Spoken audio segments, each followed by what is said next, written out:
22 sampai 34. Mari kita memperhatikan. Kemuliaan bagimu ya Tuhan, kemuliaan bagimu.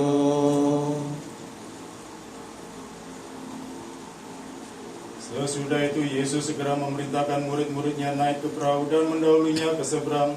Sementara itu ia menyuruh orang banyak pulang, dan setelah orang banyak itu disuruhnya pulang, Yesus naik ke atas bukit untuk berdoa seorang diri. Ketika hari sudah malam, ia sendirian di situ. Perahu murid-muridnya sudah berapa mil jauhnya dari pantai, dan diombang-ambingkan gelombang karena angin sakal. Kira-kira jam 3 malam datanglah Yesus pada mereka berjalan di atas air.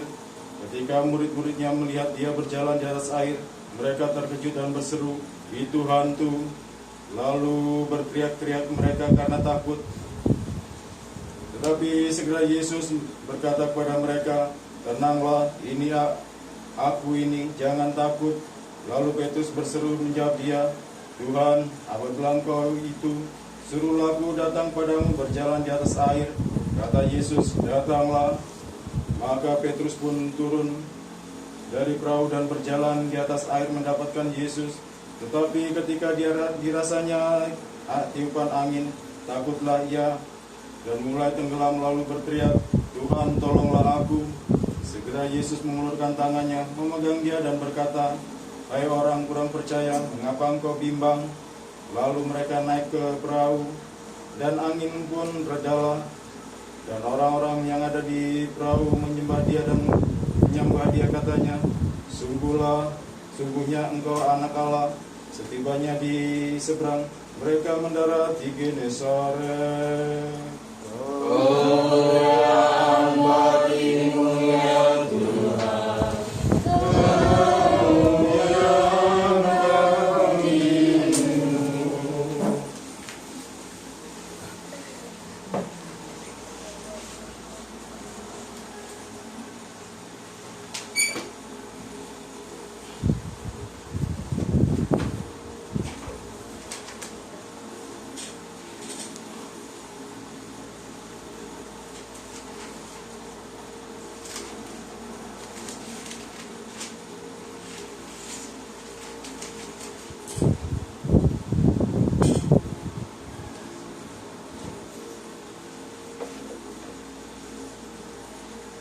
Saudara-saudara kasih di dalam nama Tuhan Yesus Kristus, Salam Aleichem Bishem Hamashiach. Kita ketemu lagi pada saat ini untuk memuji Allah, menyembah Allah, dan memuliakan Allah.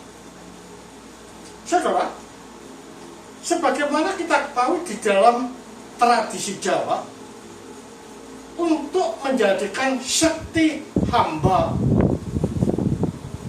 maka perlu adanya alat. Sekti Mahamboro ini adalah merupakan cita-cita seorang Jawa. Pada waktu perjuangan, harus tembak, melakak-lakak. Kalau ditusuk tidak bisa tembus dan lain sebagainya, itu perlu laku, perlu puasa, perlu semedi dan lain sebagainya, serta menjalani sesuatu yang menurut aturan untuk melakukan itu.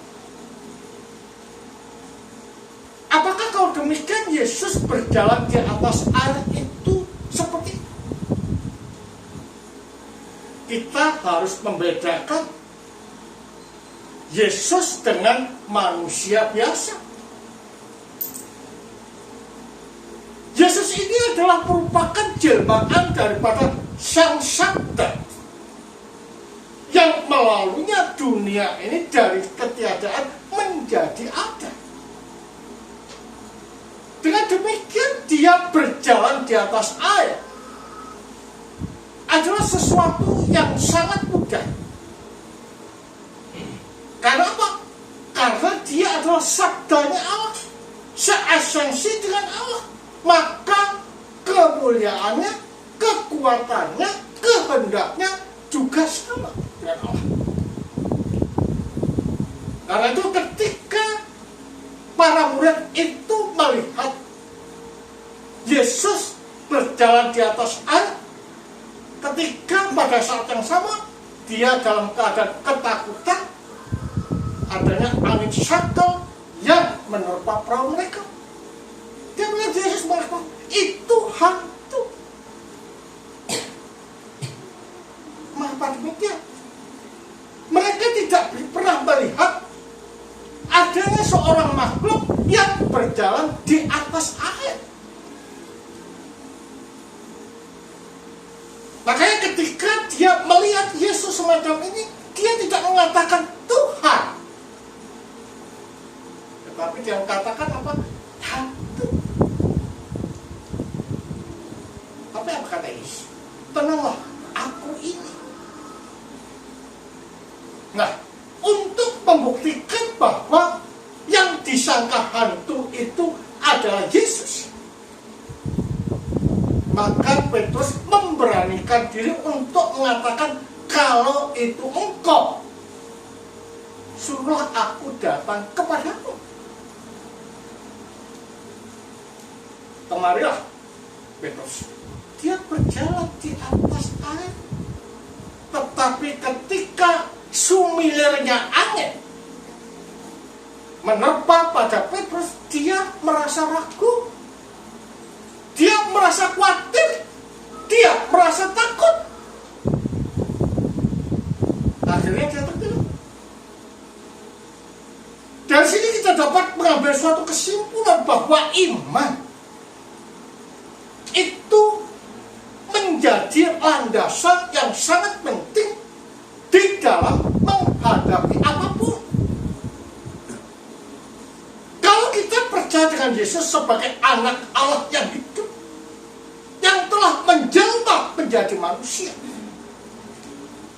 haruslah ketika dia berjalan di atas air menuju kepada Yesus, tidak ada rasa takut, tidak ada rasa bingung, dan tidak ada rasa khawatir. Seharusnya diserahkan secara penuh kepada Allah. Tetapi Petrus tidak demikian. Masih ada ragu, masih ada sanksi, masih ada kekhawatiran dan ketakutan. Nah, ini yang menjadikan dia tenggelam.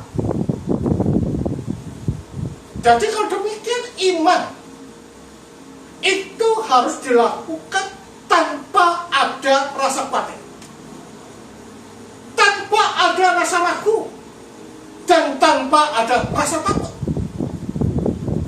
Karena yang kita percaya ini adalah Allah yang hidup, Allah yang mengilhami, Allah yang mengujikan kita.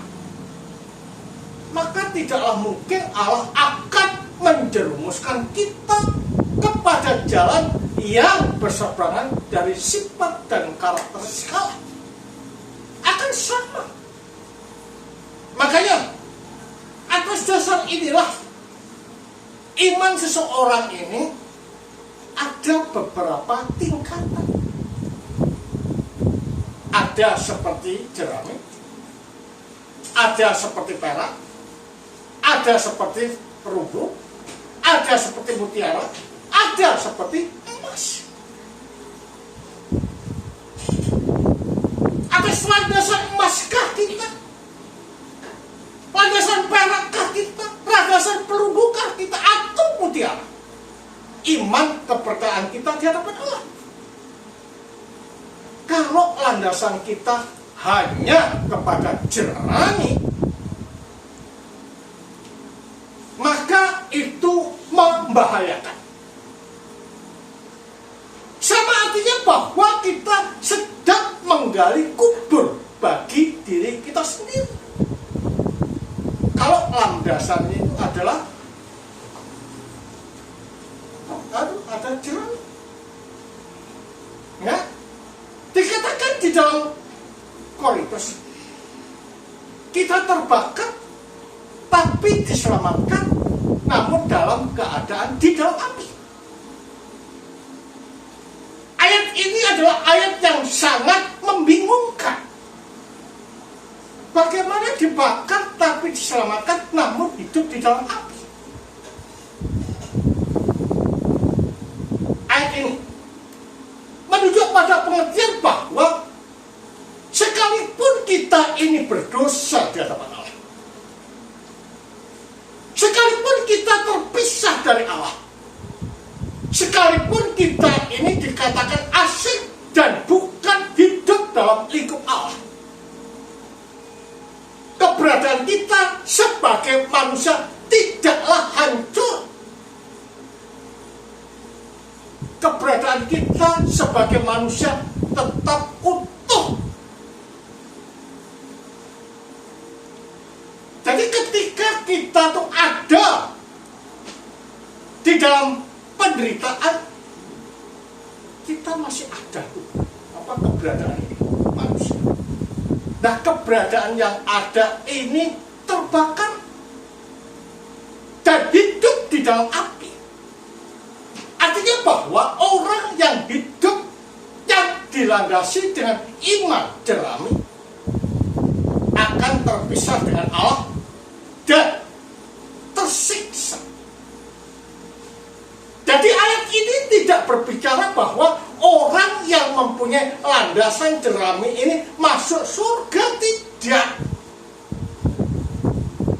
Tetapi berbicara kesengsaraan, penderitaan, dan masuk di dalam siksaan karena tidak tahan menyambut sang sabda yang penuh dengan kemuliaan. Nah, sementara orang yang ada landasan perak, perunggu, emas, dan mutiara makin terbakar, maka makin murni. Tapi meskipun demikian terangnya ini ada tingkatan. Yang jelas terang emas itu lebih mulia daripada yang lain. Makanya di surga nanti tetap ada tingkat kemuliaan satu ke kemuliaan lain, tergantung pada bagaimana kita menghidupi iman ketika ada di jagat ini. Makanya para bapak kritis senantiasa menekankan jangan takut mati, tetapi takutlah berbuat dosa. Karena sekali lagi katakan juga, pada waktu kamu hidup sekarang ini hendaknya engkau mati supaya kata waktu kamu mati agar hidup. Artinya apa? Artinya kehidupan di jagat ini jangan hanya berorientasi kepada dunia, harta benda atau kekayaan, tapi berorientasilah kepada Allah. Dan ini dikatakan sebagai pribadi-pribadi yang mengumpulkan harta di surga. Ingat, dan karat tidak bisa merusakkannya, pencuri tidak bisa mencurinya. Karena itu carilah kerajaan Allah dahulu dan kebenarannya, maka segala sesuatu akan menjadi milikmu. Ini adalah terjemahan dari Septuaginta, bukan ditambahkan pada. Artinya kenapa menjadi milik? Karena yang kita rangkul, ya, kerajaan itu adalah menunjuk pada Kristus, kebenaran itu adalah menunjuk pada Kristus. Kalau kita rangkul Kristus, padahal Kristus dalam wujud asalnya sebagai firman yang menciptakan jagat, dirangkulnya Kristus, maka jagat pun akan menjadi milik kita. Jadi dengan demikian jelas bahwa keberadaan kita ini adalah keberadaan yang mulia di hadapan Allah. Karena itulah pada waktu kita di jagat ini hendaknya kita menjadi kaya batin. Nah, bagaimana kita bisa menjadi kaya batin di dalam hidup kita? Sakramen-sakramen yang ada di dalam gereja ini harus kita utamakan, harus kita ambil. Karena apa? Karena itu yang menguatkan kita. Itu yang mendorong kita menuju kepada kesucian yang disediakan oleh Allah. Makanya pergi ke gereja without taking Holy Communion itu rugi bagi kita. Mengapa? Karena puncak dari ibadah itu pada penyatu tunggalan melalui sakramen perjamuan kudus.